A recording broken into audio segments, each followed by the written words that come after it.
So today's talk title is We All Matter.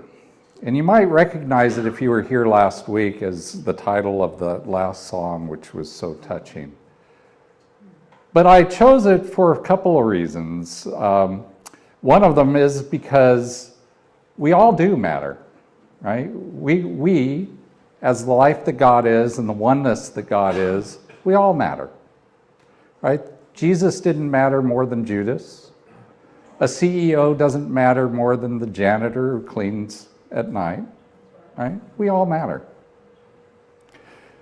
But we also have a theme this month, and the theme for the month is loving kindness and forgiveness. And I want to focus in on the forgiveness part today. Forgive me if I said the F word. But, you know, the forgiveness that we know we've been called to a lot this month, right? In the last month. I'll just name some places. I won't go into the details, but Orlando, Louisiana, Minnesota, Texas, Nice, France.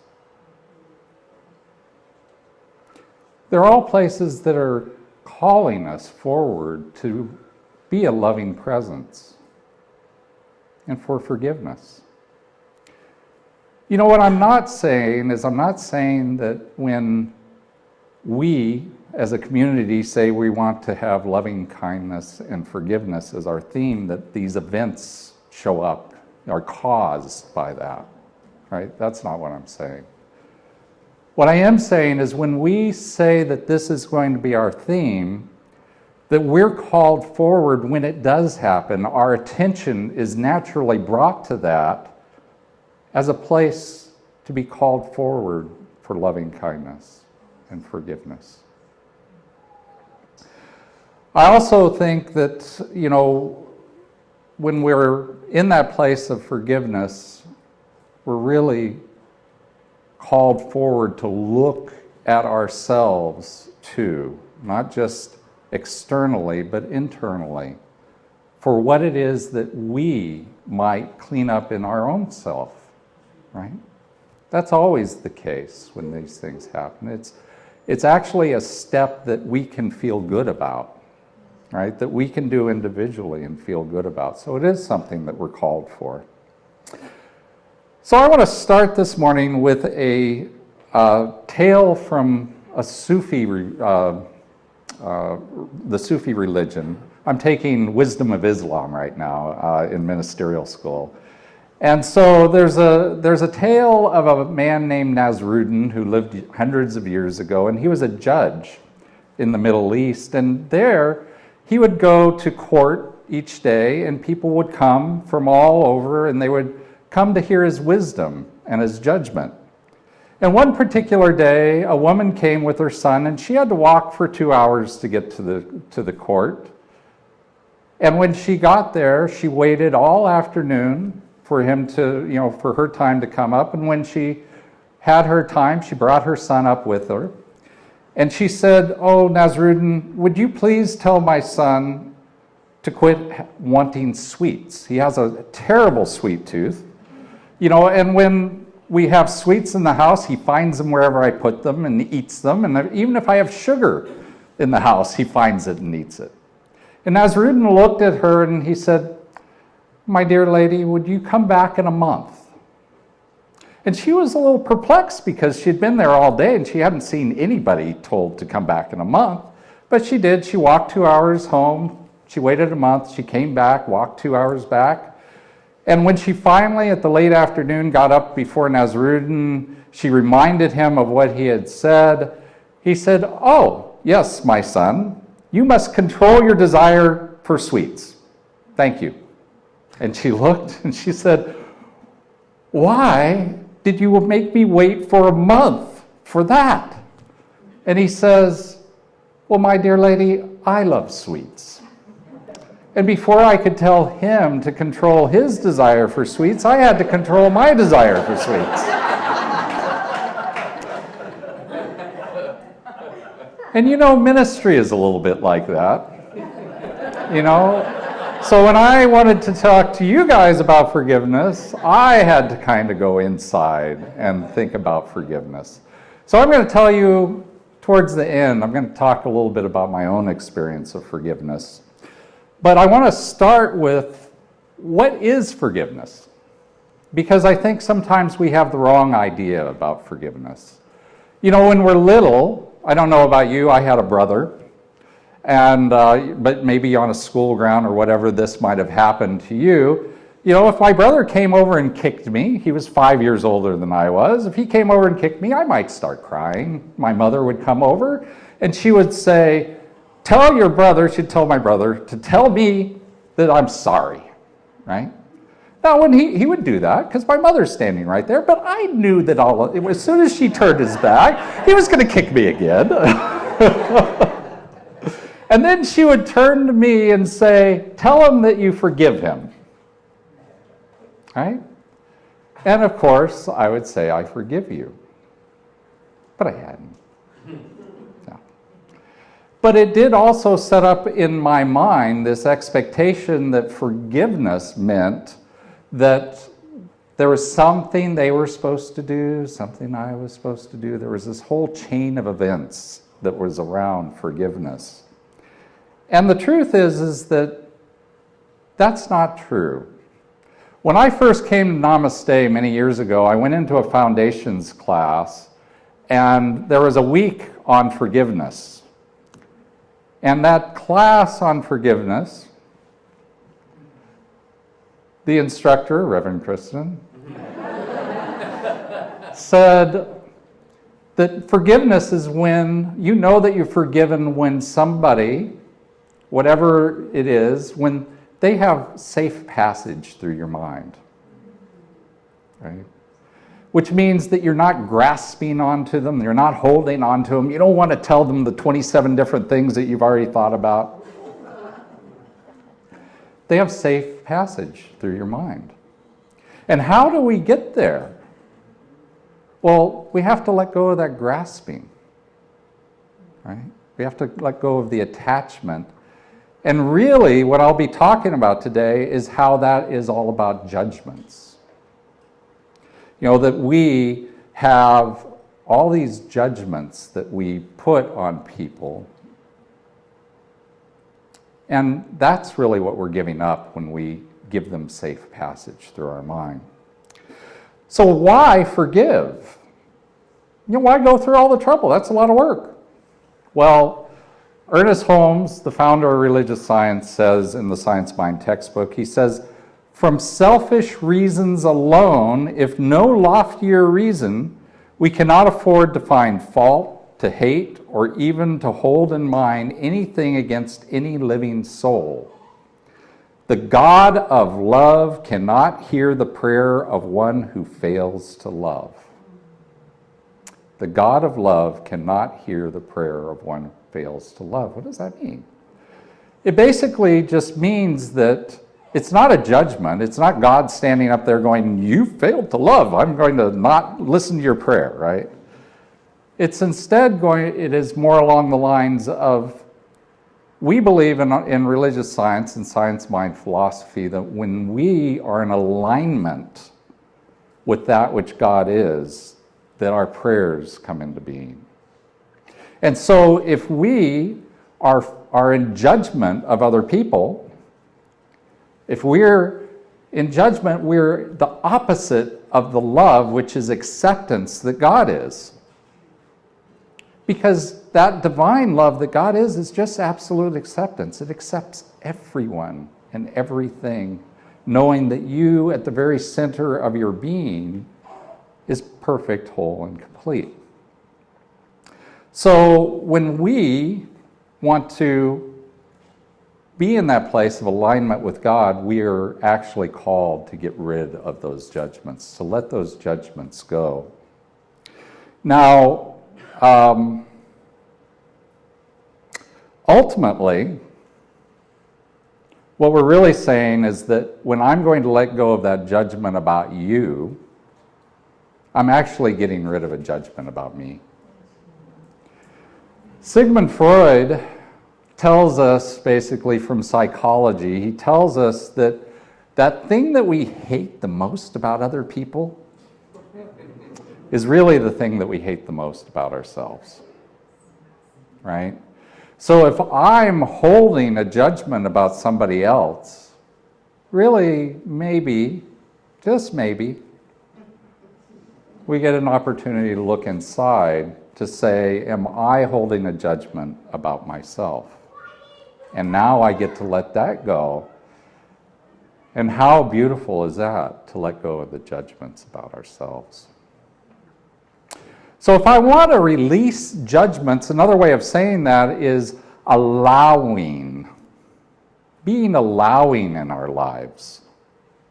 And being allowing, Ernest Holmes again says in 10 Ideas That Make a Difference, he says, unity doesn't mean uniformity. Different thoughts and ideas are inherent to the nature of life.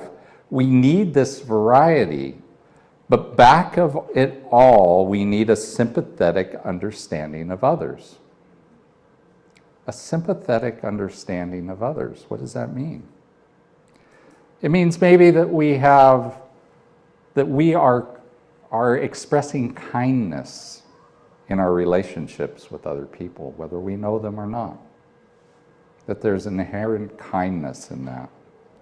It means that we're flexible enough to see underneath our differences to find out where we're alike. And to know that we don't need to be alike exactly in order to live in harmony. And it also means that when we're in disagreement with somebody, we get the chance to reach across the aisle and to look for the common ground that we have rather than the differences, the focusing on the differences that we have. And knowing that we have a place that's somewhere in the middle that we can stand on together. That would be sympathetic understanding of others. And it means that we might embrace, as Marcel Proust says in A Vision of the True Adventure, he says, the only true voyage would be not to visit strange lands, but to possess other eyes, to see the universe through the eyes of another, of 100 others, to see the 100 universes that each of them sees. And the added bonus is the more that we are allowed, the less we have to forgive, right? If we don't get down that path of judgment to begin with, we don't have to forgive later on. So it's a beautiful place to live your life from, I think.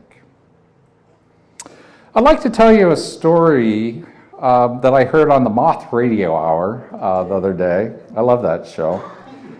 And it's basically a radio hour where they tell personal stories. People come up and tell personal stories. And Tom Bodett told a story the other day.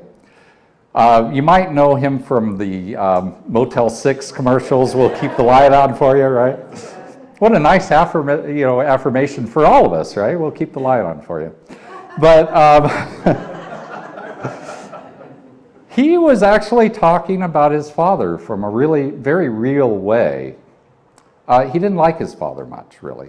Didn't get along with his father. He says, from his perspective, that his father was a bitter man. That his father was very righteous. That he had conspiracy theories. He belonged to the John Birch Society.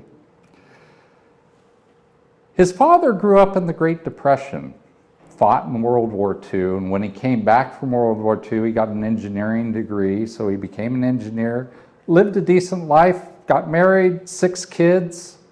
At some point in time, he kind of checked out. He said, if this is all there is, I'm not interested. Started to sit on the couch, the recliner with the feet up, watching TV. And we all know, those of us who are parents, we all know, and actually we've all been a teenager, that if you're a teenager or a young adult and your parents are ignoring you, you will give them something to, pay attention with. So his father didn't like hippies, so guess what? Tom Bodett became a hippie. And even though Tom Bodett had the ability to be an engineer, he was very mathematical and all, he decided to go to school and become an English major.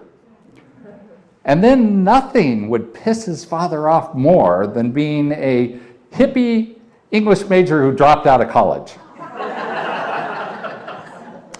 So he did. He dropped out of college, went from Michigan to Oregon, and he was living in a commune. And one day he came back to the commune, and the lights were turned out because the utility company had turned them off for non-payment. And he asked them, well, what'd they do? They said, oh, they flipped that switch that's on that light pole over there. What they didn't tell him is that they used a 30-foot wooden pole to flip the switch. And he climbed that utility pole and went to flip the switch, and he got zapped. So bad that it burned his arm almost off. And he fell back into the nothingness that was 30 feet below him, which was fortunate, actually, because the doctor said that it was the impact that actually started his heart back up. And so Tom Bodett ended up in the hospital, and his mother and father came. Of course, they love him. And his father sat in the chair over there, and this was back in probably the 60s or so, and back in the days when you could still smoke in the hospital. And he would sit there and smoke his pipe, and Tom Bodett's feeling was that he was sitting there going, this is what you get for being a hippie college dropout and living in a commune, right? Stealing the electricity, yes. Mm-hmm. Lots of judgments, right? But every day, his father would sit there as he would watch. Because he had damaged his arm so much, he had these very painful procedures that would happen. And he said that he would just grin and bear it in his hospital bed, that the morphine was not enough. He was in a lot of pain. And his father had to go home because they had 5 other children eventually, and he stayed for 2 months in the hospital and was finally released, went on welfare, another problem with the father, right? And lived in a tick-infested home. And one day, when he was at the lowest of the lows, he went out and he saw an envelope in the mailbox, and he could tell that it was from his father. And his expectation was that there was a letter from his father that said, no son of mine is going to be on welfare, get your butt home. But what he found was a letter from his father that said, I watched you in the hospital, and no soldier has ever been braver or stronger than you.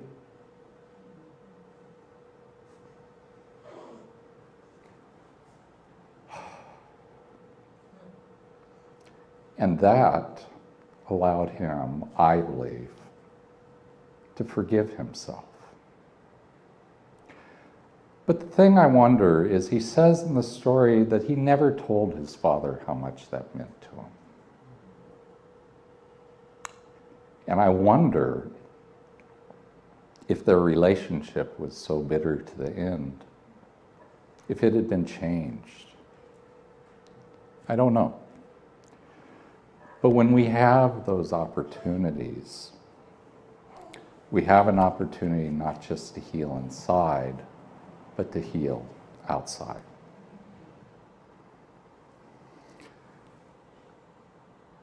So I also want to talk about allowing for us. And I mentioned at the beginning that I was going to tell you about my own journey just a little bit. One of the things that has happened to me this last week is as I was driving into work, I was realizing that I had had a conversation with a friend of mine where my connection was really deep with him. And I was realizing how important it was to have those deep connections with people as I'm talking to people. But there's another aspect of my personality, which is that, I'm a fairly intelligent guy. I needed to be intelligent to survive my childhood, to be honest. And fortunately, that kind of propagated into my adult life, where I became a physicist, got a master's degree from Caltech. I know how to think logically and deeply. And yet, sometimes when I'm talking to people and when I'm presenting, I just feel my mind go foggy. And the judgment, that capital J word, that judgment that I have against myself at those moments is that I'm stupid. But what I realized was that day, the other day, as I was driving into work, as I pulled into the parking lot, the next thought was that I have a meeting coming up where I have to tell them all this logical stuff, right? And I finally put the two damn things together, where I suddenly realized that the reason I have a problem when I'm talking to other people, being in that logical place, is because I'm looking for connection. And the two of those things don't coexist very well. And so my practitioner for years has been Joanne Bourgeois, and she has a favorite saying, which is, when you find out the judgment that you have against yourself, to just say, I forgive myself for judging myself as being stupid. So there I was, in the parking lot of work, with tears in my eyes, saying I forgive myself for judging myself as stupid. And so what I'd like to do is I'd like to invite you over this week to think about your own self.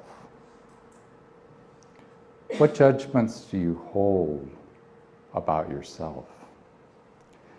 And if you're not quite sure about what judgments you hold about yourself, I suggest maybe you think about the judgments you hold about other people. That might be a place to start. Thank you. Namaste.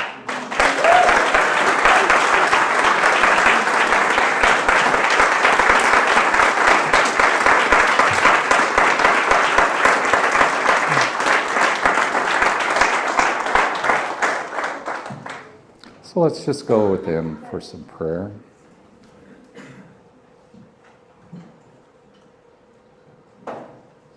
I drop down inside of myself to that place that knows, that it knows, that it knows. I drop down inside of myself to that place which is the life, which is the power, which is the presence that God is. I drop down inside of myself to that place that knows absolutely that the love that God is infinite, that we can never be separated from it, that there is no judgment in that God, that life that God is. There is only the wholeness that it is, the acceptance that it is, the joy and the peace that it is. And as that's true of God, I know it to be the truth of each and every one of us, that we are the light that God is, that life lives itself as us and through us, that life as love moves through our lives and through all of our affairs. And absolutely, as this community comes together to be a place of love, of light, that God just steps in and says yes. That the answer to that is always yes. And I'm just thankful for knowing that truth. I'm thankful for knowing that life living itself as each and every one of us. I'm thankful for knowing that we are so supported in our life, in our community, no matter how the world looks. I know that the truth that is back of it all is the love that God is, the wholeness that God is.